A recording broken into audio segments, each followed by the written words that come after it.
So book adalah mengenai tasawur, mengenai lensa, mengenai cermin mata kita melihat. Pasal pakcik pernah dengar parodi, tak tahu betul atau tidak. Dia ada satu orang ni, dia pergi satu macam ladang ni, dia tengok lembu-lembu ni kan diberi makan dengan rumput-rumput yang dah mati, rumput-rumput yang dah warna coklat ni semua, Yang kering ya. dah kering. Tapi lembu ni makan dengan sungguh-sungguh. So dia heran kan, macam mana lembu ni, rumput ni semua. Lepas tu dia tanya kepada ni, macam mana lembu kamu ni boleh makan seronok macam lah rumput tu rumput yang best, yang fresh. Dia kata saya bagi mereka semua pakai cermin mata hijau. Jadi mereka nampak rumput tu seolah-olah rumput tu rumput hijau dan mereka makan dengan sungguh-sungguh.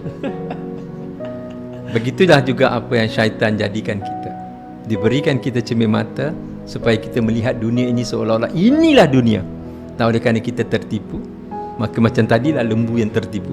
Dia ingat rumput tu rumput hijau, dia makan sesedapnya. Begitulah juga kita, kalau kita pakai lensa cermin mata yang salah, kita melihat dunia dan kita akan tertipu dengan mata'ul ghurur yang Allah kata. Wallahu a'lam.